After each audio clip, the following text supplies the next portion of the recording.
Hello friends, आपने वर्षा से पहले या वर्षा के दौरान आसमान में बिजली चमकती जरूर देखी होगी। जब आकाश में बादल छा जाते हैं और तेज हवा चलती है तो बिजली चमकती है। बादलों के कुछ समूहों में पॉजिटिव चार्ज होते हैं तो कुछ में नेगेटिव चार्ज होते हैं।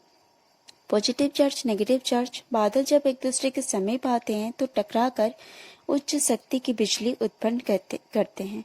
इससे दोनों तरह के बादलों के बीच इलेक्ट्रिसिटी गतिमान हो जाता है। इलेक्ट्रिसिटी के प्रवाहित होने से रोशनी की तेज चमक पैदा होती है।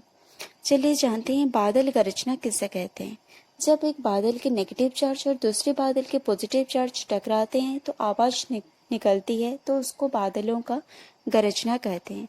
बिजली सिर्फ धरती पर नहीं, एक बादल से दूसरे बादल पर भी गिरती है। साउंड की स्पीड लाइट की स्पीड से कम होती है, इसलिए पहले हमें चमक दिखाई देती है बिजली की, उसके बाद उसके साउंड सुनाई देती है। जब गर्म और ठंडा टकराते हैं तो भी आवाज निकलती है। जैसे कि एक एग्जांपल ले लेते हैं हमारी रोजमर्रा की जिंदगी में।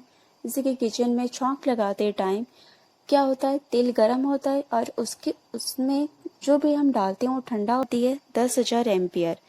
हमारे घर में जो फ्रिज, वॉशिंग मशीन होते हैं उनका करंट होता है 5 एम्पियर। बिजली की हीट होती है 27,000 डिग्री सेल्सियस से 30,000 डिग्री सेल्सियस, पर उसका टाइम ड्यूरेशन जो है बहुत ही ज्यादा कम होता है। बिजली से बचने के लिए वैज्ञानिक फ्रैंकलिन ने एक लाइटनिंग रॉड का निर्माण किया था, जो कि कॉपर का बना होता था। उसको छत पे लगाएंगे और उसको अर्थ के साथ डायरेक्टली कनेक्ट करेंगे, तो जितना भी बिजली का करंट होगा वो हाई करंट वो नीचे ही चला जाएगा। तो हम लोग बिजली की जो करंट होता है उससे बच पाएंगे। और उसको क्या स्पीडीली ग्राउंड पर भेजा जाएगा। अगर स्लोली करेंगे तो हमारे ऊपर ही इफेक्ट करेगा। तो चलिए जानते हैं कि एरोप्लेन पर क्या होता है जब बिजली गिरती है। तो एरोप्लेन का सरफेस इतना ज्यादा चिकना होता है कि वो सारे के सारे करंट को चारों तरफ फैला देता है और नीचे चला जाता है। उसके अंदर जो है खाली रहता है, जो कि फैराडे की पिंजरे की तरह काम करता है और उससे हम लोग बच जाते हैं बिजली की करंट से। तो और एक चीज होता है, जब हम रास्ते में जा रहे होते हैं और बिजली गिरती है तो तुरंत ही हमें कार के अंदर चला जाना चाहिए, तो उससे हम बिजली के करंट से बच पाएंगे। जब बिजली गिर रही होती है तो तालाब, समुद्र से भी दूर रहना है, टावर से भी दूर रहना है, क्योंकि समुद्र पानी में ज्यादा करंट होता है और उसी के थ्रू हमारी तरफ भी करंट आ सकता है, इसलिए हमें उससे बचकर रहना चाहिए।